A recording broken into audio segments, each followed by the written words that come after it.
Pour me proposer de fournir des équipements et que la Fédération camerounaise de football devait être payée sur la base de la vente des équipements. Ce modèle-là ne nous intéressait pas du tout. Et c'est One All Sport qui a été choisi. Pourquoi One All Sport a été choisi? Parce que ils avaient l'offre de loin la plus puissante. Si on peut appeler ça ce concours. Et le communiqué que vous avez dû lire, pas découvrir comme vous disiez tout à l'heure, que vous avez dû lire sur les pages de la Fédération qui est assez clair, c'est le contrat le plus lucratif jamais signé par la Fédération pour l'équipe nationale de football du Cameroun. Plus lucratif. Vous, Rodrigue, à cette question, je vais pas répondre. Mais je vais vous dire, j'ai fait. Pourquoi? Parce que le premier communiqué que nous préparons, le directeur de la marketing et de la communication, ne s'arrangeait pas. Pardon, monsieur Tonga, vous savez, je vais partager un document avec vous pour que vous compreniez que mon exécutif et moi-même, nous n'avons rien à cacher. Rien à cacher. Vous verrez le communiqué qui était prévu pour le 9 août. Je vous prie, vous pouvez le lire. Il y a tous les chiffres dessus, il y a tout. Lisez pour les téléspectateurs. Après, je vous expliquerai pourquoi ce communiqué n'avait pas été lu. Ouais. Je vais lire un paragraphe, mais le paragraphe le plus important. Oui, pour ne pas avoir le blanc en tête. Dans le cadre de l'exécution de cette convention, le nouvel équipementier s'engage à verser la somme d'1 milliard de francs CFA par an. 1 milliard de francs CFA par an. De football, soit un total de 3 milliards à l'échéance 3 milliards contractuelle fixée. Sur les 3 ans. Le comporte également la fourniture en équipement d'une valeur d'1 million d'euros par an pour les sélections nationales. 655 millions de francs CFA. Un bus. La date, elle est importante. La date, elle est importante. C'est à Yaoundé le 9 août 2022. 9 août. Ok. Je vous explique maintenant pourquoi ce communiqué n'a pas été publié, juste parce que notre partenaire qui est en discussion avec d'autres équipes et d'autres nations ne voulait pas que les chiffres se sachent, parce que ça allait le mettre dans une position délicate. Et nous l'avons compris, parce que nous préférons aux autres. Le plus important pour nous, c'est de chercher les ressources pour financer le football camerounais et surtout payer les salaires de nos collègues.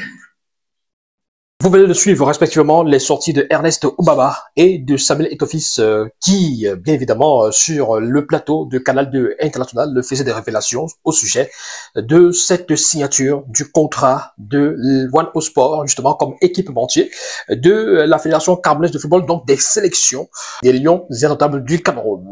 Nous venons d'apprendre il y a quelques heures, mesdames, mesdemoiselles, messieurs, que la FECAFOOT a donc résilié son contrat avec One All Sport après 2 ans de partenariat. Et bien évidemment, nous en parlons dans cette vidéo. Restez connectés, n'hésitez surtout pas à continuer à vous abonner. Invitez vos amis à s'abonner également sur la page Facebook Yannick Kokap officiel, sur YouTube, la chaîne La Vraie Actu TV. Bonjour à tous. Bienvenue, on se retrouve dans un instant, juste après cette plage consacrée à nos partenaires. Ce programme vous est offert par le Lion Sportif, marque numéro 1 d'équipement sportif en Afrique. Le Lion Sportif, équipementier de nombreux clubs dans les championnats européens, en Afrique et au Cameroun. Le Lion Sportif, des maillots, des shorts, des survêtements, des baskets et des chaussures de haute qualité pour des performances indomptables. Le Lion Sportif, rugir plus fort. Et l'école canadienne, Institut professionnel Sainte-Élisabeth. École de formation canadienne, Institut professionnel Sainte-Élisabeth. Formez-vous et obtenez 2 diplômes camerounais et canadiens en seulement 6 mois dans les filières auxiliaires de vie, aide-soignante, préposés aux bénéficiaires et éducateurs à la petite enfance, avec possibilité d'immigrer au Canada, quel que soit votre niveau scolaire, BEPC, probatoire, baccalauréat, etc. Vous pouvez bénéficier des formations de qualité à l'Institut professionnel Sainte-Élisabeth. Pour une voie facile d'immigration au Canada, obtenez un DEP d'État canadien ou un AEP canadien, les débouchés rapides pour la résidence permanente, les stages au Canada, ainsi que l'employabilité, bourse d'études canadiennes offertes sur études de dossier, possibilité de formation en ligne ou en présentiel, peu importe où vous vous trouvez, il est possible de bénéficier de cette opportunité ultime. Attention, nombre de places très limité, écrivez-nous via WhatsApp dès maintenant. Contact 679 95 70 58 696 62 25 49. École de formation canadienne, Institut professionnel Sainte-Élisabeth, l'excellence par l'éducation. Voilà, mesdames, messieurs, nous sommes de retour après cette partie consacrée à nos partenaires. C'est l'occasion pour nous de vous rappeler que vous avez également la possibilité de nous contacter si vous avez une affaire, vous avez un produit, une marque que vous souhaitez promouvoir. Nous sommes là pour vous, bien évidemment. On va gérer cela dans notre vidéo et le maximum d'internautes et d'abonnés pourront tomber sur votre produit, votre marque, bien évidemment. Parlons donc de cette affaire de la FECAFOOT qui résilie son contrat, son partenariat avec One All Sport. Nous l'avons appris tard dans la soirée de mardi donc voilà 5 août 6 août 2024. Après pratiquement 2 ans de partenariat avec One All Sport, la FECAFOOT, Fédération Camerounaise de football, a donc annoncé cette rupture de contrat, voilà, avec cette firme, cette marque, cet équipementier basé du côté de Bangkok en Thaïlande. C'était annoncé comme le contrat du siècle. C'était annoncé comme le contrat le plus lucratif, le plus juteux que la Fédération camerounaise de football ait jamais signé avec un équipementier. On parle là d'1 milliard de francs CFA par an. Sur les 3 années, ça fait 3 milliards de francs CFA. On parle d'une dotation en équipement pour les différentes sélections à hauteur d'1 million d'euros par an, c'est-à-dire pratiquement 655 millions de francs CFA par an. Et bien sûr, le bus, le fameux bus, le bus de One All Sport, le bus, donc, pour transporter les Lions indomptables du Cameroun.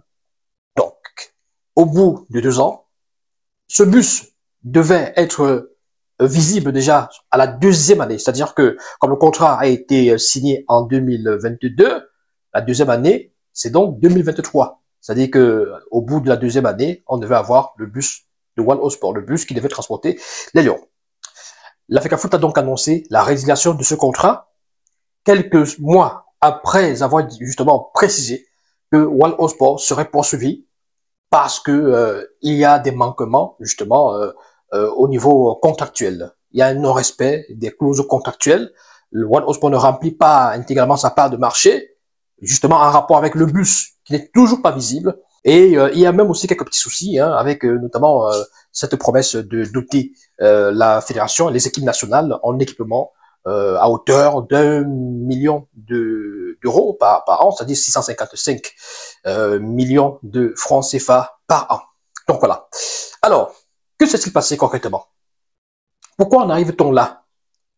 Est-ce que One All Sport avait véritablement le profil pour susciter l'intérêt, pour être l'équipementier des Lions indomptables du Cameroun?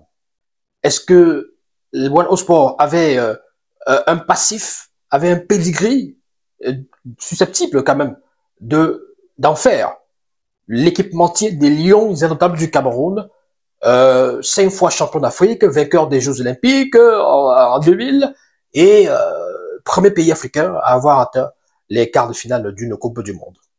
La question se pose avec beaucoup d'acuité, surtout parce que les dirigeants de la fédération avaient promis, pratiquement mont et merveille, avaient promis que ce serait le contrat du siècle, le contrat le plus juteux, le plus lucratif, à grand renfort de publicité.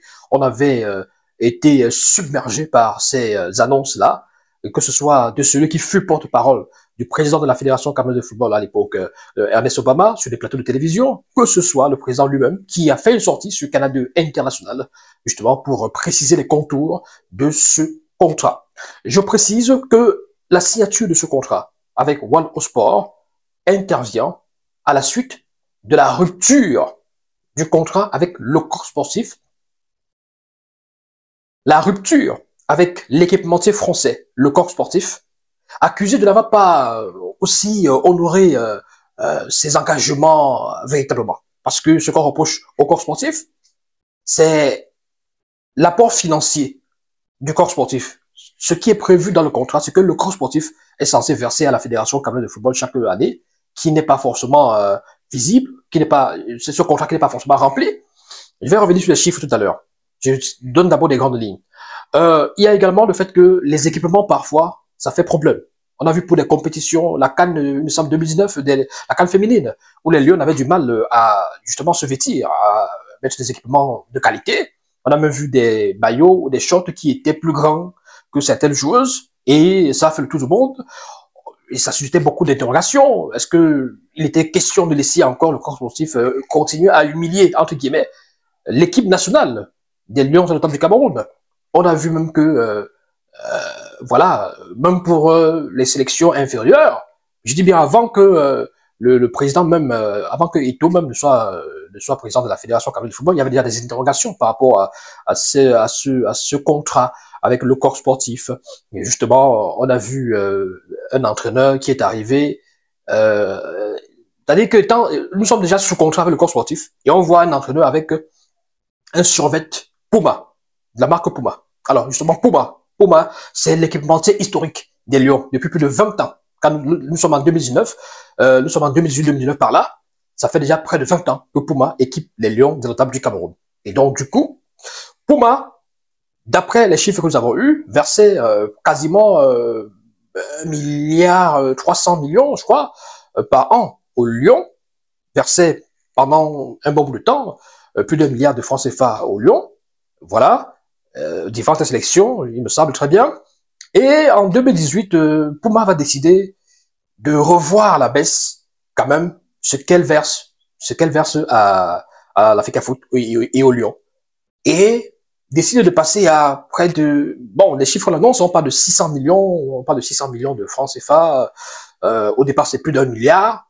Là, nous sommes à près de 600 millions et un peu moins selon certaines sources.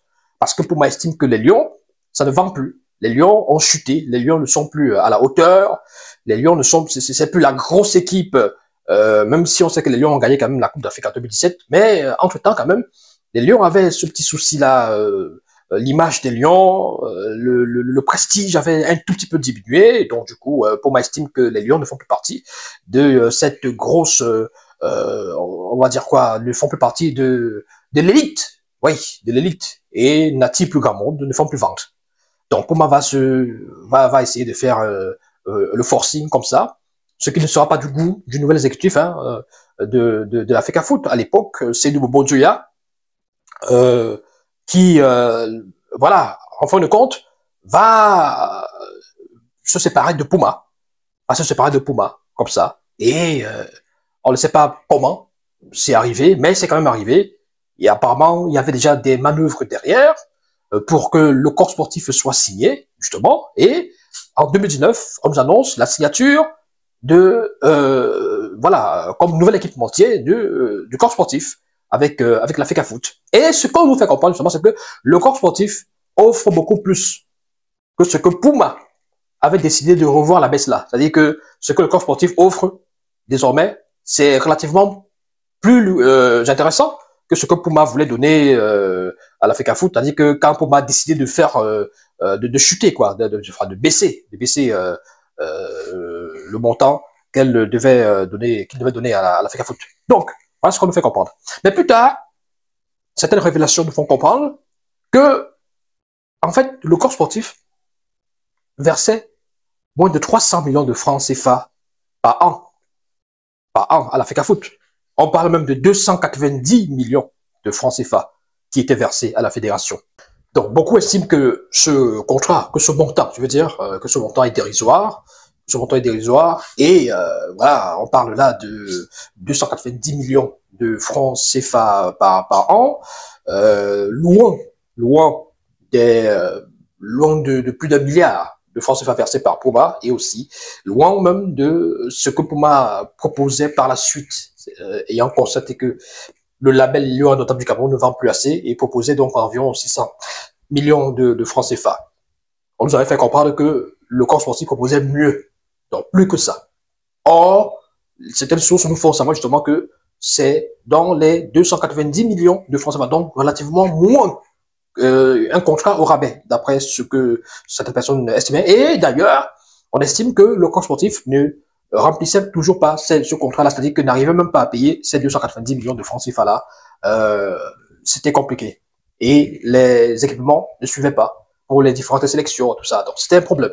C'était un gros problème. La raison pour laquelle, donc, selon certaines sources, Samuel Eto'o décide, après avoir essayé quand même des arrangements, après avoir essayé de s'entendre ou alors de forcer un tout petit peu la main au corps sportif, il décide de rompre le contrat de cet équipementier français, le corps sportif, qui va estimer avoir subi une rupture de contrat, une rupture abusive de contrat, et donc va se plaindre, va saisir la justice française comme le stipule le contrat. En cas de litige, c'est au niveau de la justice française, donc c'est au niveau de la justice française que le cas est porté. Donc la justice française a livré une sentence qui semblait conforter le corps sportif, qui n'a pas été du coup de la FECAFOOT, qui a fait appel, et nous sommes encore là, les appels, les contre-appels, et en réalité, cette sentence-là, cette différente sentence-là, en fait, donnait l'impression que le corps sportif serait maintenu comme équipementier des Lions, des Étoiles du Cameroun. On a même vécu ça juste avant la Coupe du Monde de 2022. Le corps sportif qui avait fait savoir justement que ils vont essayer de mettre de côté un peu les différends avec la FECAFOOT pour que les Lions puissent prendre part à la Coupe du Monde sereinement, et que peut-être les sociétés devraient démarrer, devraient continuer par la suite. Bon. L'affaire est encore en justice, l'affaire est encore pendante en justice, toujours pas véritablement de conclusion. Il y a beaucoup de sources qui ont annoncé que la FECAFOOT devait payer au corps sportif près de 7 milliards de francs CFA. On n'en est pas encore là, bien évidemment. Revenons sur le contrat avec One All Sport, justement, parce que c'est de ça qu'il s'agit, c'est le plus important. Le corps sportif mis de côté, la FECAFOOT va justement, à travers son président de la fédération, parler d'un appel d'offres, de l'appel à d'offres justement, d'appel à candidature pour les différents équipementiers à travers le monde. Sauf que nous n'avons rien de concret qui démontre véritablement que tel équipementier a souscrit, a postulé, tel autre équipementier a postulé pour justement comprendre le mécanisme qui a abouti au choix de One All Sport. Alors maintenant, sur le plateau de Rodrigue Tongué, vous avez vu, et même que ce soit Obama, que ce soit le président Samuel Eto'o-Fils, ils ont parlé un tout petit peu de la concurrence qui proposait moins, qui proposait beaucoup moins, voilà, et des clauses pas toujours assez enthousiasmantes. Et donc du coup, One All Sport, d'après les propos, notamment je crois de NS Obama, il nous fait comprendre que One All Sport, c'est le contrat le plus juteux, le plus lucratif justement qu'on a pu signer avec les Lions, les Étoiles du Cameroun, donc dans le volet équipementier. Et à ce moment, quand il parle, il n'a pas encore les chiffres. Lui-même, le porte-parole du président de la fédération, quand il parle, il n'a pas encore les chiffres. Parce que justement, quand Rodrigue Tongué lui pose la question, il ne veut pas révéler. Et Rodrigue Tongué lui demande s'il est quand même au courant, s'il sait quand même. Il dit oui. Bon, il faut attendre plus tard la sortie du président Samuel Eto'o-Fils pour qu'il donne ce téléphone à Rodrigue Tongué, dans lequel se trouve un communiqué. Ils ont appelé ça un projet de communiqué datant depuis le mois d'août 2022. L'interview avec Samuel Eto'o-Fils, je crois que c'est en novembre 2022, effectivement. Donc, quelques mois bien après la signature, bien après le contrat. Bon, voilà. On n'a toujours pas des images, on n'a toujours pas, je veux dire, les documents, on n'a toujours pas le contrat. Voilà. Vous savez, avant que Samuel Eto'o-Fils n'arrive à la tête de la FECAFOOT, on parlait beaucoup de transparence. On parlait d'une gestion qui serait transparente et différente, qui devait contraster avec l'opacité, entre guillemets, dont faisait preuve le président exécutif Seydou Mobo-Dioya, parce que même là-bas aussi, on demandait aussi où est le contrat avec le corps sportif, on veut comprendre ce qui se passe, et il y avait toujours des zones d'ombre. Donc, avec le président Eto'o, qui promet la transparence pour sa gestion, on est sûr que ces choses-là, c'est la moindre des choses, en fait. Et, si vous voulez les contrats, vous allez les avoir. C'est pas compliqué de les avoir. Mais on ne les a pas. Donc, il fait lire à Rodrigue Tongué, journaliste à Canal 2, ce communiqué-là dans le téléphone. Et voilà. Bon, on se dit que c'est le contrat et tout ça. Bon, apparemment, c'est un projet de communiqué. Projet de communiqué ou projet de contrat, je sais pas.